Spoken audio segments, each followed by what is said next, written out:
In this tutorial, we're going to look at 3 muscles that can all give very similar sciatic symptoms, which is pain going into the buttocks and down the back of the leg. Not only are we going to look at those 3 muscles, we're also going to look at different ways of being able to remedy that. If you are struggling with lower back pain and you are looking for some help, please do click the link below. You'll go through to my How to Overcome Low Back Pain newsletter, which will give you more tutorials, more education, and the ability to learn more about lower back pain and how you can overcome it. Muscle number 1 is glute medius. Now, there are 3 glute muscles. You've got glute max, which is the big one on the back. You've then got 2 smaller ones. You've got glute medius, which is the middle one, as the name would suggest, and then you've got glute minimus, which is a smaller one that sits underneath glute medius on the side of the hip. Now, how does glute medius give you sciatic symptoms? Well, within muscles, there are things called trigger points. Now, trigger points are like little muscle knots, but what trigger points give you are referred pain. And the glute medius trigger points are generally at the top of the muscle. So if you can find the top of your pelvis, so you should be able to find, you've got a fleshy bit here, and then you drop into the pelvis here. The top of the glute medius muscle is just over the lip. So if you prod into there, you may feel that there's a bit of sensitivity there. You may feel a little bit of a muscle knot in there. And basically, there are muscle knots that go all the way from, say, the midline of your body and all the way back and down that what's known as the iliac crest. That is where the trigger points are. Now, if you press on them, you may experience pain at the center of your back. You may experience pain in the sort of center of the buttocks. You may even experience a bit of pain going down here. So a very simple way to remedy that is to use, this is called an orb ball, so it's like a solid ball, or you've got a foam roller. So it's very simple. What we do, these are very similar, they're not as good as a massage, but it has to be a very sort of specific type of massage. It's not your normal body massage. You're actually seeking out these knots and trying to work on them. So what we do is we basically place the roller into the glute medius muscle at the top of that muscle. So exactly where I described. So if I go up here, I drop into the fleshy part below the ribs and above the pelvis. I don't want to be here. I want to go up onto the pelvis and just drop into the top of it, which is where the muscle is. What I can then do is I can then start working backwards and forwards, like so, over these trigger points and going across the fibers. And again, what you may experience is some irritation, some tension, some pain. You may even experience it going down the leg, into the buttock, whatever it may be. So we work on that. You don't have to just go across the fibers. You can also just go gently up and down on there. And again, this is with a foam roller. So if you have a foam roller, it's a very easy thing to do. Now again, the sciatic symptoms may not be coming from here, but they may be. So if we can understand that there are sort of the knotty tension at the top of the glute medius, this may be a good place to start working on, and you may experience that the pain starts to reduce. So that's sort of the first one. Then we've got this one, which is a little bit more acute because the contact point is a little bit smaller, plus you can move around a little bit more freely on it. So you may be able to feel a little bit more in the way of tension when you go through on it. So again, you want to be just underneath the iliac crest on the top of the glute medius muscle and working your way through there. So that's muscle number 1, which is the glute medius. You want to be on there. You can be on there for a minute, 2 minutes, 3 minutes. And then you would obviously transfer onto the other side. If it's just on one side, you may work on one side more than the other. I would work on both sides regardless, just to keep some degree of balance within it, because what you can get, if you work on one side a lot more, that side becomes a lot more healthy than the other side. So you work on both sides, but you may just work on the more aggravated side a little bit more than the not so aggravated side. So muscle 1 is glute medius, and way to get rid of it is use foam rollers or the orb board type of exercise. Get on there and start to work through it. Muscle number 2 is glute minimus. So this is, again, it's at the side of the hip, but it's in a different place. So if you come lower, you should be able to feel what's called the femoral head, or the neck of the femur, I should say, because the femoral head's actually into the pelvis, but you can feel the bony bit where the leg bone is. Now the glute minimus, if you go up and then you drop off that bony bit there, you drop off and you go into the fleshy bit there. This is where your glute minimus is. So glute medius joins here, but all the way up to the top of the pelvis.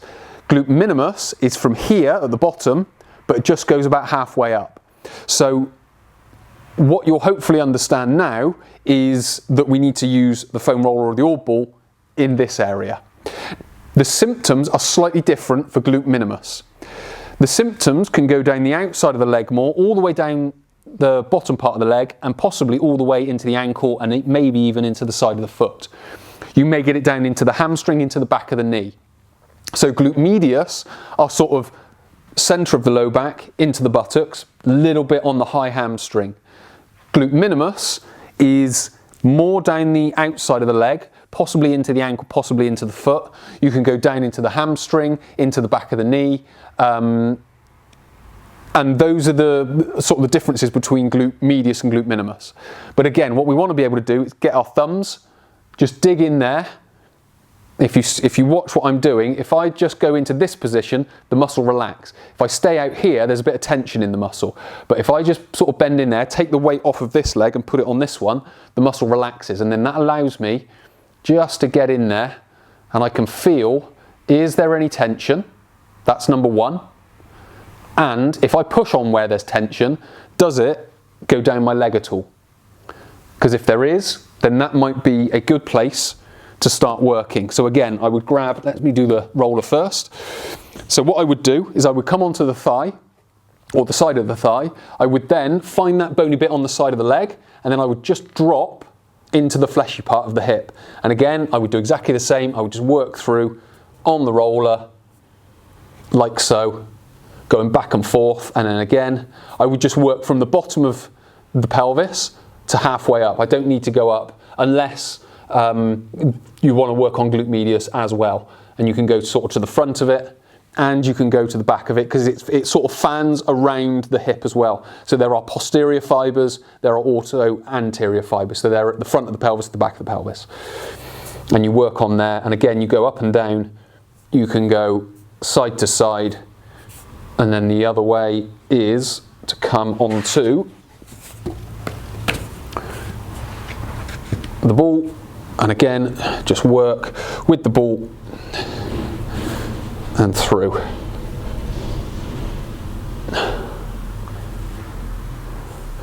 And you would just work on this. Again, 1, 2, possibly 3 minutes. You'll work on both sides, just looking for areas. Don't be too precious about where you go. Go and look for where there's tightness, and then just work on it. As I mentioned before, work on the worst side a little bit more than the not so worst side or the good side, and then over time, keeping them even, you may find that symptoms start to reduce. That will help you understand that yes, there was tension there, and yes, massaging the trigger points is helping.